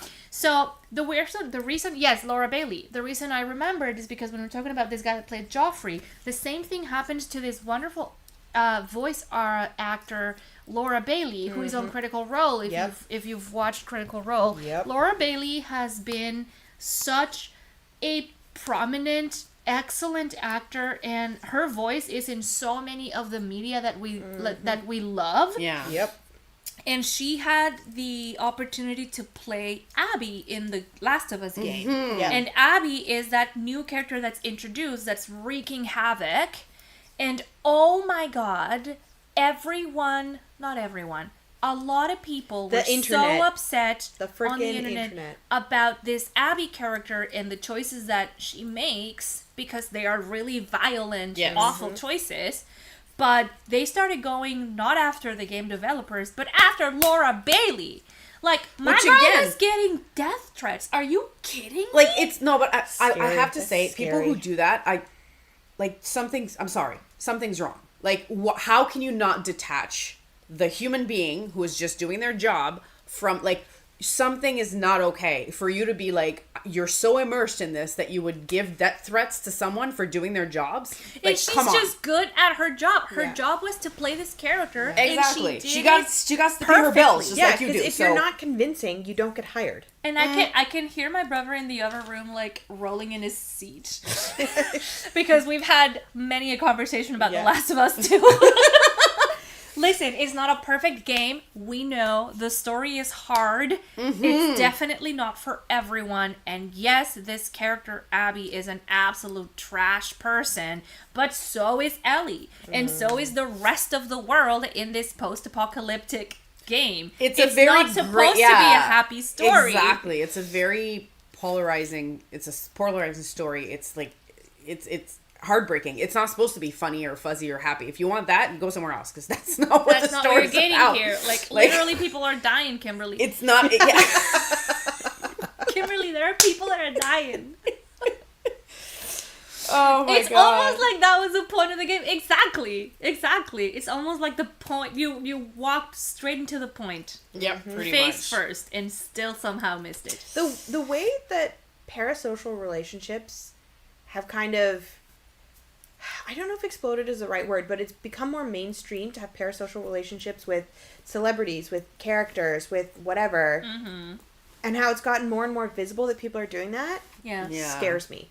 It does. It's because then, like, what stops somebody who is, I'm sorry to say, but most likely unstable from, like, reaching out and finding that person in real life and trying to harm them physically? Well, Like, that scares me. have you read the book Tomorrow and Tomorrow and Tomorrow? No, because the author's a bit problematic, apparently. Are they? Apparently, from what I've heard. Well, I read it and I liked it, but there's a little bit of that. I don't know about the author, but I will be looking them up, because then I probably won't read another book. Quick Google, because I remember hearing something. I could be thinking of the wrong person, but let me just do a quick Google. Anyway, in this book, there's a little bit of that, where it's about the story of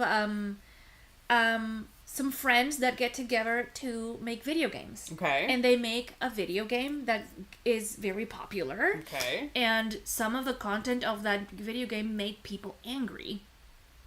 Okay. And they go out of their way to harm the people that are behind the development of that. Jesus. Again. And so it's a really heart-wrenching story. But also it's about love, and it's about friendship, and it's about, so life living in general. with a disability. It's really it's a good story. I wouldn't say it's a happy story, but it's a good story. And it really like hit me when you said that, like, what's stopping these people from harming someone in real life? Nothing. There's nothing. That's what's terrifying is like, and I feel like because we're so much more open with social media, and people kind of like know where everybody is at any point in given time, unless you don't live on social media, essentially, that it's probably so much easier to find someone, right? Even someone who is like a celebrity. Yeah, and like I know that that's a risk that we're taking too, because we're on the internet. We tell you where we live.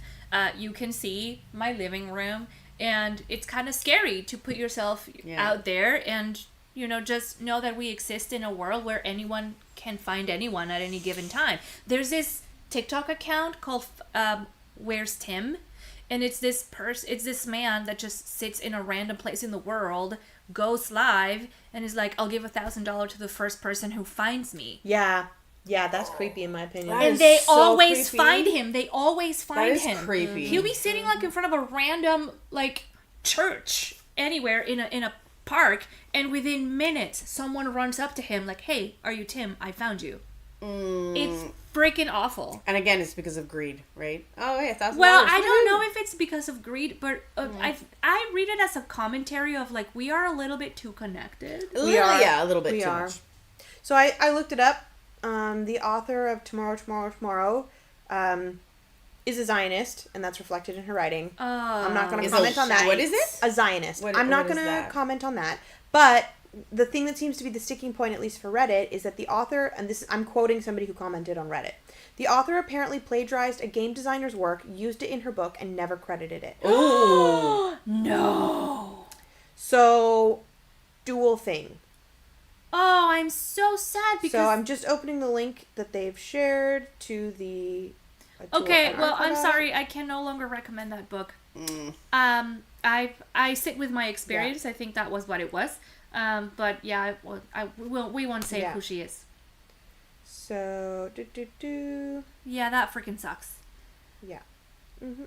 Damn. It's like we can't have anything nice. Well, how about we do an inspirations so that we feel a bit better? Nice! Yes. Okay, well, with all this negativity. I'll send you this article. Okay, thank you. So that we now have a better understanding of this person. Man, that's like the double-edged sword of living in the world. Yeah, pretty much. And for the record, we're pro-Palestine up in this house. Yes, we are. I said what I said. I don't think you need to hide that. We are pro-Palestine. Yeah. Free them. Yeah. They deserve to live. It's a genocide. 'Tis genocide. Also pro-Ukraine. Also pro-Ukraine. Anyway, let's move on to happier topics. Yep. And ending our stream today with a quick round of Knitspiration.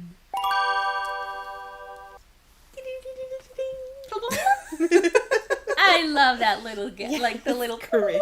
It's fun. Yay. Carine, what's inspiring you today? Yes. All right. So this is actually something I finished, and it was my first time doing this. So do not laugh. It is a bit of a it didn't turn out so well, but the point is I tried. Okay, guys. Okay. So this is before I show you. This is a pattern called the Pocket Buddies. Okay. So these are like little like knitted dolls. They look like Izzy dolls. Yeah. And they're like, I'm going to just show you a little bit. They're so so cute. You like pocket buddies? They're adorable. They're super cute, and we'll put the link underneath after this. I really wanted to try my hand at one. Yeah. I didn't have the filling, and I was impatient, so I just put cotton balls. That's okay. So you can tell. Okay? I But this is my little kind of fox. He's not that great. He is, but I'm so cute. This was me trying to understand, it was so hard to understand that, because the pattern is written, I would die for him. Bilbo, you have competition. Yeah. So it's supposed to be a fox. Obviously, there's So, that little cabled sweater. So What's his this name? part, What's his name? I didn't give him a name. Give him a name. Give him a name. What's his name? He's a fox, but we need to know his Fox. name. Gilbert. Gilbert. No, Gilbert. I already have a Chilbert. Oh, so. you do have a Chilbert. They could be Chilbert. cousins. Oh. Okay, Gilbert and Chilbert. Okay, well, she says Gilbert, so Gilbert's really Yeah, all right, so this is Gilbert, They're apparently. on it. They agree with me. Gilbert. So the sweater part was nice. That what really bugged me was the way they wrote the pattern. It was hard to know how to get that. I just trial and error a lot of stuff here of how to get that little crease in the ear. Oh, and because you have to sew it. Yeah, and then how to add these guys in, and then you're supposed to. You don't really see it here, but there's you're supposed to have one more line of the red, but it didn't. So again, this was my first time. But you can always go in and duplicate stitch if you need to. So good, I love him. That looks amazing. He's very much what do you say, a great example of this is what happens when you start something. It's not going to be great, but you can tweak it later. Now I know what I would do different for the next one. Yeah, that's so cute. Oh my god, what if I would get real filling. Okay, first of all, one pillow from IKEA. Just like you've done. Yeah, I've done that. One pillow from IKEA, cut it open, there's your polyfill. $4. Cheaper than buying a bag of polyfill. I found them! Okay. We've had this ongoing saga where I had lost a couple of IKEA gift cards, but I found them. They were in the exact place that past Allie was like, this is the logical place to put them. Of Which course when I found them, this is always what Allie it is. was like, oh, that is the logical place to put them. So I found them. So there we go. So we can go. And yes, that's what I would do. You should fill one of them with catnip. I thought about giving this to my cat because it looks like. I've made a similar little bear for my friend's kid, and I filled it with scraps of yarn that I had left over. Okay, because the arms, you can if you feel it, you can kind of tell it's not you know what I mean. It literally feels like he has a little bit of muscle. Ooh. He's jacked. Gilbert is jacked. You look because it's not full, it's not equal. I don't know. It doesn't matter. The point is, I tried. Okay, guys. That's great. I love him. So I love Gilbert. Gilbert will most likely move on to become my cat's toys, and then I'll try to make another one. Little plug: our friend Leanne, who is a part of the Ottawa Weavers and Spinners Guild, runs volunteers at the Izzy Doll movement here in Canada. Yeah. And so it's a very similar construction to this, where it's a one-piece knit and then sewn in details like the arms and the legs. Yeah, because this one is kind of you can add a hat if you want. You can add even the little collar. Yeah. And you can so these are all things I'm pretty you sure add they afterwards. would apply. The Izzy Doll movement that our friend Leanne volunteers for, they collect little dolls like Gilbert to be used as packing material for aid that's sent for internationally. medical supplies, aid, and some necessities that the Canadian military ships to places of need when they do their missions. And so the idea is that instead of using packing peanuts or paper or plastic, they would use the dolls as squishy materials to protect the items. And then when they get there and they unpack, they also have some toys to give away to children. Yeah. And so if you make more Gilberts, we can give them to Leanne. And if you want to participate, it's actually super easy to make. Izzy dolls are worldwide. So just look up in your area where there is a drop-off center for Izzy dolls. IZZY. Izzy dolls. And you can make a child happy with them, and also have a lot of fun making little guys. Yeah, no, it's a very it wasn't hard to do. I'm not gonna lie, but it didn't take long. Yeah. So within an afternoon, you've done That's awesome. Because you knit it the whole thing, and then you just twist it, and then you start shaping it. Oh, that's great. So it's great. really... Oh my God, what if we hosted an Izzy Doll Knit Day where we provided the materials, but people just brought their own needles? Let's do that. Awesome. That sounds great. Okay. Now we have to plan. Cafe au lait future event. But it'll be free because it'll be for charity. Yeah. Allie, what's inspiring you today? Well, do you want to go down a little journey of my mind? Yeah. Okay, so as we have established earlier, last year, sock burnout. No sock knitting, right? So when I finished these socks earlier this week, I made the decision I wasn't going to cast on any new socks for 2.5 weeks. I'm traveling later in May for a friend's wedding. I'm going to wait to cast on some socks then. But then I was like, but what do I do? What do I do? My hands are bored. My hands are bored. I mean, it's not like I don't have many projects on the go that I can pick up and start working on. I doubt that's ever been a problem. Any given time. Several of which are in the stockinette phase right now, so like I could just fly. But what I decided instead was, instead of like picking something and just like involuntarily casting on, what I was going to do was I was going to go look through my stash and I was going to start making some concrete plans for Knit City. Ooh. Yeah. So, as we talked about earlier, I have the Dark and Moody yarn that came when I bought this. Mm-hmm. And I've kind of been, like, looking at the things in my stash, trying to decide, like, okay, well, when I go to Knit City, what do I want to look for? And I think I've decided I'm going to lean on, like, a dark green mohair. Mm-hmm. And then maybe, so the yarn that I have is, like, pretty variegated green, blue, brown. I was like, I think maybe what I'll do is, like, a dark blue. Mm-hmm. Okay. Maybe. And so what I've been doing is I've just been, like, swatching with things in my stash that could work as an analog, so I can kind of get an idea if that's right. So I've been really inspired by my own stash to create color combos for another doppio. Cool. That being said, while I've been looking through my stash, I've also been like, oh, and these could be a doppio. Oh, and these could be a doppio. Oh, and those could be a doppio. So right now I'm really inspired by Stash Diving and the doppio sweater by Sun So Knit. what you're saying is you could make like 10 doppios. How do I get in line for I want one. So anyway, that. Yeah, very inspired. I'm just trying to be more cognizant of like how much I'm purchasing and how much I'm using. Yeah. Because I started tracking my stash in 2023, like what was coming in versus what was going out, and it was a very stark slap in the face toward the end of the year of like how much I had bought versus how much it was like 50% more that I had bought than what I used. Yeah. And so last year I was like, okay, well now I know this, let's change our habits. And while the ratio was a little bit closer, it still was like, I still brought in a lot and I didn't finish as much. Mm-hmm. So this year I've been trying to default to my stash first and to like sit down and actually keep working on a project. Like only a few projects at a time instead of bouncing around to a lot more. Because I think that's part of my problem too, is I'm just not finishing things. Yeah. So, like, it doesn't count that it's out of my stash if it's not done. Yeah, it's not, exactly. Well, For me, that's the way I track it. Yeah. That's the way I track it. So, it's been really nice to be like, okay, let's, instead of, like, looking outward at, like, what people have for sale, you know, support small businesses when you can, but, like, right now, my wallet is a bit not happy with me. Mm-hmm. Because I just bought a condo. So, like, things are expensive. Things are pricey. Just in general. So instead, I'm trying to be more inspired by my stash, inspired by the patterns that I already have, and like the projects that I already have on the go. Yeah. Yeah. I love that. So the doppio is bringing new lease to my stash life. Yeah.